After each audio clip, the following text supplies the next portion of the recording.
રાજ્યમાં કાળઝાળ ગરમી પડવાની આગાહી। કમોસમી વરસાદનો રાઉન્ડ પૂરો થતાની જ સાથે રાજ્યમાં ગરમીનો પારો વધ્યો છે। હવામાન વિભાગે ઉત્તર ગુજરાત કચ્છમાં મહત્તમ પારો વધવાની શક્યતા વ્યક્ત કરી છે। કંડલા પોર્ટ પર સૌથી વધુ 40 ડિગ્રી તાપમાન, અમદાવાદમાં 38, ડીસામાં 39 ડિગ્રી, વડોદરા, સુરત ડિગ્રી, સુરેન્દ્રનગર અને રાજકોટમાં 39 ડિગ્રી તાપમાન, નલિયામાં 38 ડિગ્રી, ભુજમાં 37 ડિગ્રી ગરમી નોંધાઈ છે। બંગાળની જનતા ટીએમસીના ઘમંડને તોડી નાખશે। મુર્શિદાબાદમાં પીએમ મોદીએ ટીએમસી સરકાર પર તીખા પ્રહારો કર્યા છે। રેલીમાં પીએમ મોદીએ કહ્યું, બંગાળની જનતા ટીએમસીના ઘમંડને તોડી નાખશે। આઝાદી પછી અંગ્રેજો, કોંગ્રેસ અને ડાબેરીઓ દરેકનો અહંકાર તૂટી ગયો છે। હવે ટીએમસીનો વારો છે। તેમણે આરોપ લગાવ્યો કે ટીએમસી ડાબેરીઓની કાર્બન કોપી બની ગઈ છે અને હવે હથિયારો, ડ્રગ્સ અને કટ કમિશનના રાજમાં સંકળાઈ છે। સીઝ ફાયર વચ્ચે ભારતનો મોટો દાવ। યુદ્ધ બાદ 2 અઠવાડિયા માટે યુદ્ધ વિરામ કરાયું છે। આ દરમિયાન ભારતે તેની ઉર્જા સુરક્ષા સુનિશ્ચિત કરવા માટે તાત્કાલિક પગલાં લીધા છે। વિદેશ મંત્રી એસ જયશંકર યુએઈની યાત્રા કરી રહ્યા છે, જ્યારે પેટ્રોલિયમ મંત્રી હરદીપ સિંહ પુરી કતાર પહોંચ્યા છે। ગલ્ફ સંઘર્ષ બાદ ભારતીય મંત્રી સ્તરની આ પહેલી મુલાકાત છે। જણાવીએ કે ભારત તેની તેલ અને ગેસની જરૂરિયાતોનો મોટો હિસ્સો ગલ્ફ દેશોમાંથી પૂર્ણ કરે છે। અમેરિકા ઈરાન વચ્ચે વાટાઘાટો અટકી। ઇસ્લામાબાદમાં યુએસ અને ઈરાન વચ્ચે ચાલી રહેલી વાટાઘાટો સ્પષ્ટ દિશા વિના અટકી પડી છે। અહેવાલ મુજબ બંને પક્ષો વચ્ચે વિશ્વાસનો અભાવ મોટી અડચણ છે। ઈરાને 2 શરતો મૂકી છે: લેબનોનમાં લડાઈ બંધ કરવી અને 1979 થી ફ્રીઝ કરેલા અબજો ડોલરના ભંડોળને મુક્ત કરવું। જો કે અમેરિકાએ સ્પષ્ટ કર્યું છે કે તે ઈરાની સંપત્તિ મુક્ત કરવાની કોઈ તૈયારી નથી। વાટાઘાટો નિષ્ફળ થશે તો ફરી હુમલા થઈ શકે છે તેવી અમેરિકી ચેતવણી પણ છે। અમેરિકાએ ઈરાનની મુખ્ય શરત સ્વીકારી। સમાચાર એજન્સી રોયટર્સના અનુસાર અમેરિકા કતાર અને અન્ય વિદેશી બેંકોમાં ફસાયેલી ઈરાની સંપત્તિઓ મુક્ત કરવા સંમત થયું। તા માહિતી ઈરાની એક વરિષ્ઠ સૂત્ર દ્વારા આપવામાં આવી હતી। સૂત્રના જણાવ્યા અનુસાર આને સારા ઈરાદાના સંકેત તરીકે જોવામાં આવી રહ્યું છે અને તે દર્શાવે છે કે અમેરિકા કાયમી શાંતિ કરાર માટે ગંભીર છે। ખરેખર અમેરિકાના પ્રતિબંધોને કારણે અબજો ડોલરના ઈરાની નાણાં વિવિધ દેશોમાં ફસાયા છે। ઈરાન યુએસ યુદ્ધ વિરામ વાટાઘાટોમાં ચીન પણ ભાગ લેશે।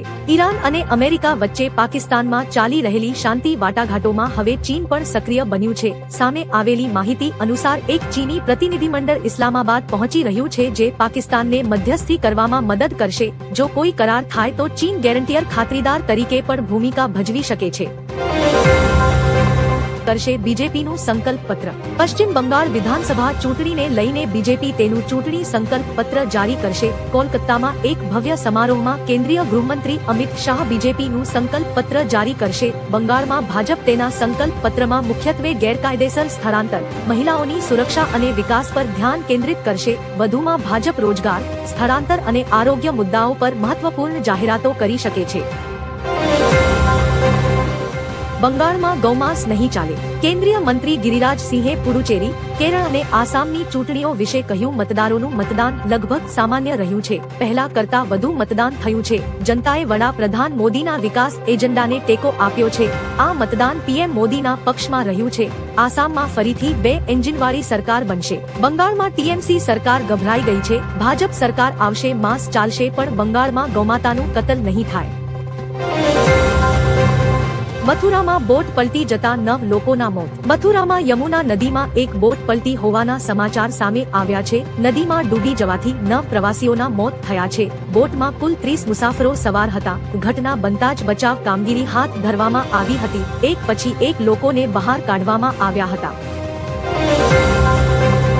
ગુજરાત પોલીસ દ્વારા ભારતનું પ્રથમ નારીત એઆઈ ટૂલ લોન્ચ। ગુજરાત સરકારે નશાના કારોબારને જડમૂળથી ઉખેડવા માટે આર્ટિફિશિયલ ઇન્ટેલિજન્સનો સહારો લીધો છે। ગુજરાત પોલીસે નારીત એઆઈ નામનું અત્યાધુનિક ટૂલ લોન્ચ કર્યું છે।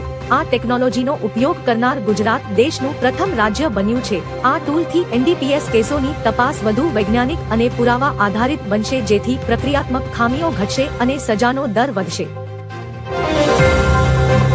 બંગાળમાં ભાજપનો ચૂંટણી ઢંઢેરો. પશ્ચિમ બંગાળમાં વિધાનસભા ચૂંટણી પ્રચાર પૂરજોશમાં ચાલી રહ્યો છે. કેન્દ્રીય ગૃહમંત્રી અમિત શાહે આજે ભાજપનો ઢંઢેરો બહાર પાડ્યો છે. ભરોસા પત્રમાં બેરોજગાર યુવાનોને માસિક 3,000નું નાણાકીય ભથ્થું આપવાની, 6 મહિનાની અંદર યુસીસી લાગુ કરવાની તેમજ બેરોજગાર યુવા અને મહિલાઓ માટે નવી તકો ઊભી કરવાનું વચન આપ્યું. આ વખતે ભાજપે તેના ચૂંટણી ઢંઢેરાને સંકલ્પ પત્રને બદલે ભરોસા પત્ર નામ આપ્યું છે.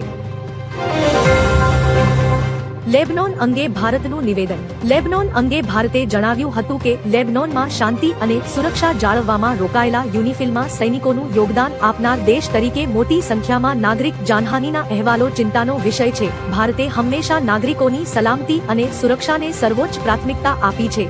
આંતરરાષ્ટ્રીય કાયદાનું પાલન, રાષ્ટ્રોની સાર્વભૌમત્વ અને અખંડિતતાનો આદર કરવો જરૂરી છે. અમારું દૂતાવાસ તેમની સાથે સતત સંપર્કમાં રહે છે.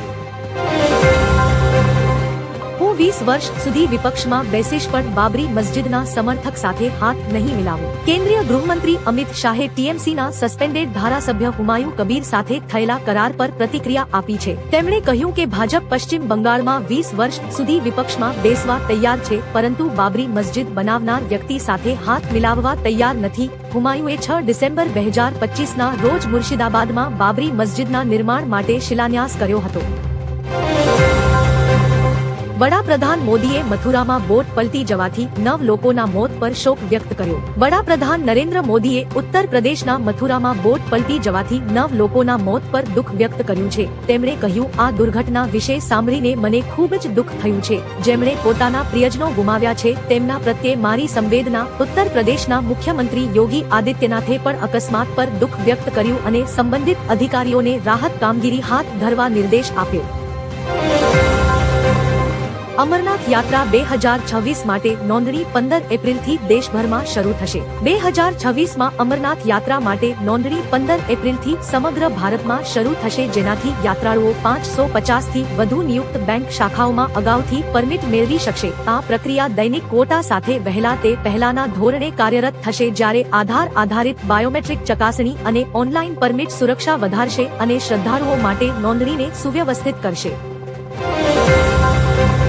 ટીએમસીનો પાપનો ઘડો ભરાયો છે, માફિયા રાજ ખતમ કરીશું. પશ્ચિમ બંગાળમાં ચૂંટણી સભાને સંબોધતા પીએમ મોદીએ મમતા સરકાર પર પ્રહાર કરતા કહ્યું કે ટીએમસીના પાપનો ઘડો ભરાઈ ગયો છે. તેમણે ઉમેર્યું કે રાજ્યમાં ગેરકાયદે કોલસા અને રેતી ખનનને કારણે વિકાસ અવરોધાયો છે. પીએમએ ભ્રષ્ટાચારની તપાસ અને 7મા પગાર પંચના અમલ સહિત 6 ગેરંટી આપી બંગાળને તૃણમૂલ મુક્ત બનાવવાની અપીલ કરી.